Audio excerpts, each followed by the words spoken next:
नमस्कार प्रिय दर्शकों, हाजिर हूं मैं आज केतु से संबंधित, केतु की महादशा से संबंधित कुछ विशेष बातों पर चर्चा करने के लिए। प्रिय दर्शकों, केतु की महादशा का प्रभाव सुनने के लिए यदि आप इस कार्यक्रम को देख रहे हैं तो मैं प्रारंभ में बता देता हूं केतु की महादशा से संबंधित क्या अच्छा होता है, किस ग्रह का अंतर अच्छा और बुरा होता है, इस पर मेरे कार्यक्रम हैं। पूर्व में एक से अधिक कार्यक्रम हैं, आप उन्हें जाकर के देख लीजिए। मैं आज केतु से संबंधित कुछ विशेष बातों पर चर्चा करने के लिए उपस्थित हुआ हूं।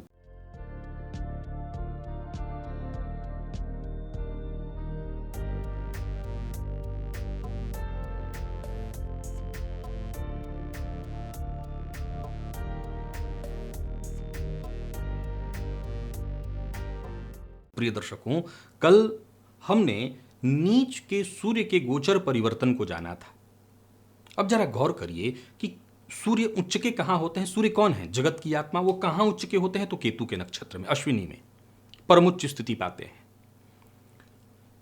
ये केतु क्या है?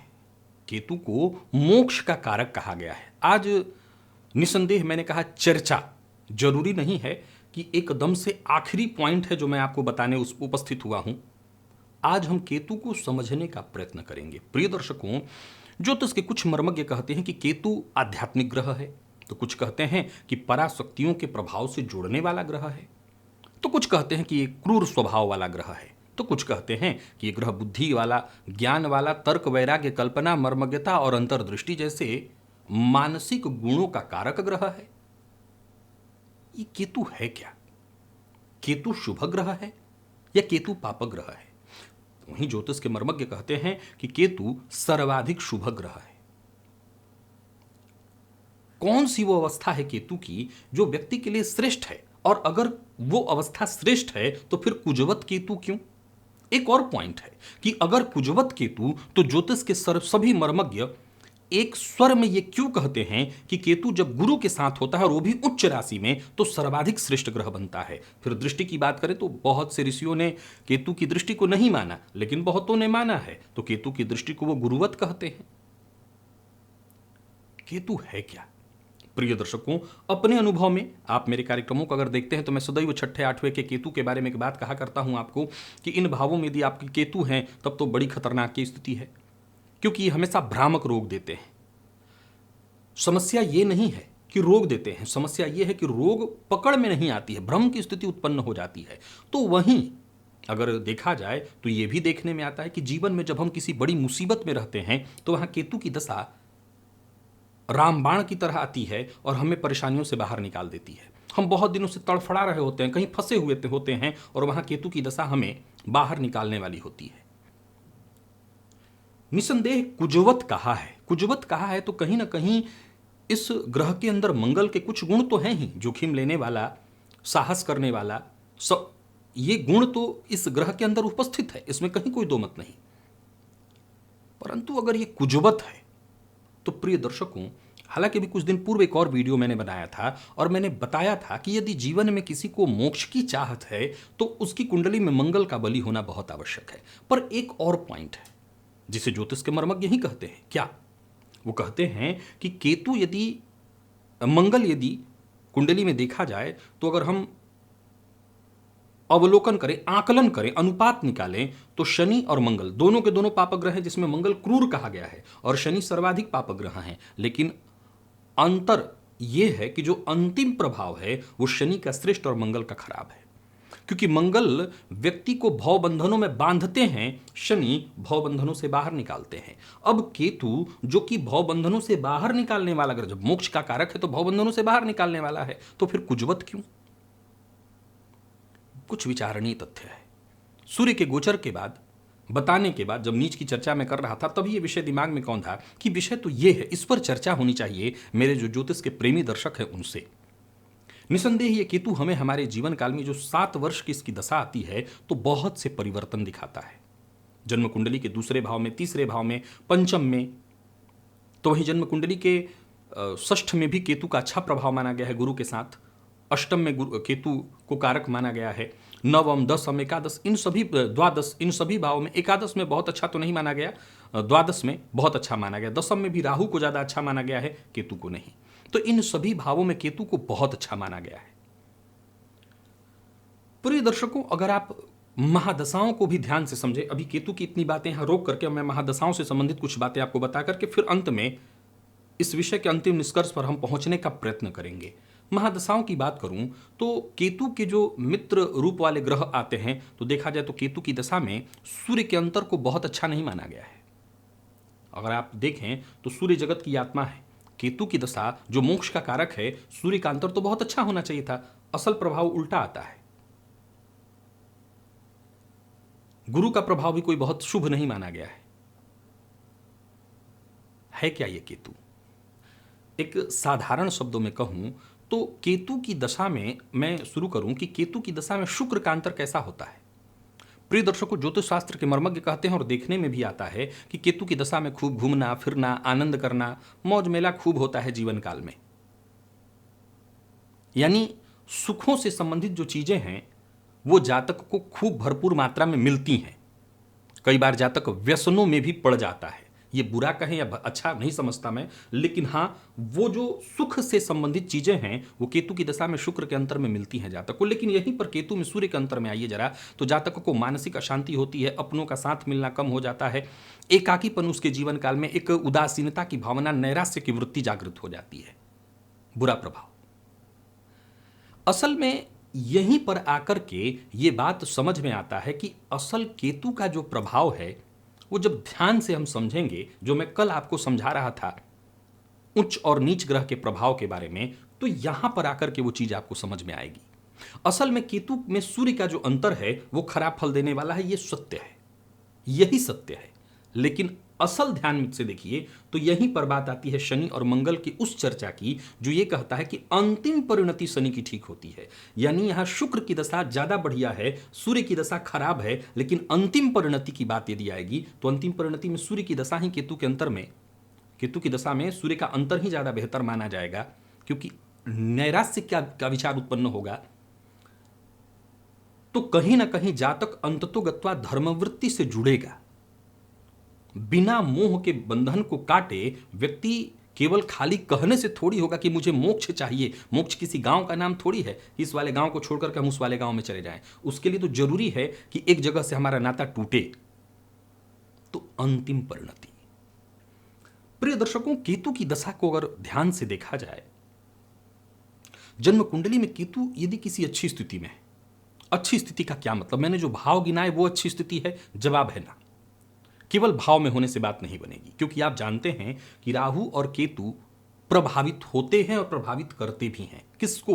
राशिपति को। जिस ग्रह की राशि में होते हैं उस राशिपति को प्रभावित करते भी हैं और उनसे होते भी हैं। इनके प्रभाव को समझना है तो बिना इनके राशिपति के प्रभाव को समझे बिना समझा ही नहीं जा सकता इनके प्रभाव को। राहु और केतु दोनों को, आज चर्चा केवल केतु की है। प्रिय दर्शकों, अगर देखा जाए तो केतु की दशा जब भी जीवन काल में आती है और केतु अच्छी स्थिति में है, विशेष करके गुरु या शुभ ग्रह के प्रभाव में है, तो ऐसे जातक के मन में एक एकांत वृत्ति तो जागृत होती है। ये सत्य है। ये 7 साल की जो दशा है, आप एक बार आजमा करके देखिए। अगर आया है आपके, अब 5 साल के बच्चे को क्या समझ में आएगा, 7 साल के बच्चे को क्या समझ में आएगा एकांत वृत्ति क्या होती है। लेकिन उम्र के उस पड़ाव पर अगर केतु की दशा आई है जहां आपके पास समझदारी है, तो विश्वास मानिए आपने अनुभव किया होगा कि अच्छा, एक चीज और, केतु कोई धार्मिक ग्रह नहीं है। यह बात बहुत ध्यान रखिएगा। मैंने कहा था कुछ लोग कहते हैं पराशक्तियों से जोड़ने वाला है। पराशक्तियों से जोड़ना भी कई बार अलग अलग तरीके से है। ज्योतिष शास्त्र में जितने भी अच्छे और बुरे तंत्र मंत्र जो टोना टोटका की चर्चा होती है, वहां केतु का ही प्रभाव माना गया। अब ये निर्भर करता है, अच्छे ग्रह के प्रभाव में है तो तंत्र मंत्र साधना शब्द वहां इस्तेमाल होगा, और अगर बुरे ग्रह के प्रभाव में है तो टोना टोटका जादू तंत्र मंत्र का प्रभाव वहां होगा। ये अंतर है। तो जन्म कुंडली में केतु असल में अगर देखा जाए तो ये व्यक्ति को मोक्ष देने वाला ग्रह है। कुजवत प्रभाव इसका कहा, मैंने इस पर जब मंगल की चर्चा कुछ दिन पूर्व करके एक वीडियो बनाया था और बताया था कि बिना जन्म कुंडली में मंगल के बली हुए कभी भी कोई मोक्ष के बारे में नहीं सोच सकता, तो वहां पर मंगल का प्रभाव बस इतना ही था कि व्यक्ति वो आत्मविश्वास ले आए, वो जोखिम उठाए। हम जब धर्म के मार्ग पर निकलते हैं, सोच के देखिए, एक ऐसा व्यक्ति जो एक ऐसे परिवार में जन्मा है जहां चारों तरफ उस पर सबकी नजरें हैं, एक सोसाइटी से लेकर के हर किसी की, माँ बाप को भी ये पड़ी हुई है कि उनका बच्चा क्या करने वाला है, कुछ अच्छा करने वाले, फलाने का लड़का इतना अच्छा कर गया, हमारा बच्चा का क्या करेगा। तो क्या वहां इतना आसान होगा उस बच्चे के लिए कि हर किसी की आंखों में आंखें डाल करके और ये कह सके कि नहीं, मुझे इसमें कोई दिलचस्पी ही नहीं है, मैं केवल और केवल साधना के लिए पैदा लिया हूं, और माँ बाप की आंखों में भले वहां आंसू हों, क्या वो कह सकता है? तो वो कहवाने भर की जो क्षमता चाहिए वो मंगल है, वो सूर्य भी नहीं है। सूर्य आत्मविश्वास है, लेकिन ये एक तरह से देखा जाए तो कठोर, जोखिम भरा और साहसिक निर्णय ये सिर्फ मंगल करा सकता है। ये सिर्फ मंगल और कोई ग्रह नहीं करा सकता, इसलिए कुजवत केतु। और वही बात जब इसके धर्म प्रभाव देने की आती है तो ज्योतिष शास्त्र के मर्मज्ञ कहते हैं कि केतु की दशा में गुरु का अंतर, केतु की दशा में सूर्य का अंतर, ये बहुत ही श्रेष्ठ अंतर है। अलग बात है कि प्रत्यक्षतः अगर हम इसके प्रभाव को देखेंगे, परिणाम को समझेंगे, तो वो परिणाम हमें बहुत अच्छा नहीं मिलता। मैं खुद भी जब जन्म कुंडलियों को जब देखता हूं तो केतु की दशा में जातक को मैं हमेशा बता देता हूं, भाई सामने जो समय आ रहा है आप इसमें बहुत परेशान होंगे, केतु में राहु का अंतर बहुत कष्ट देता है, बहुत ही ज्यादा।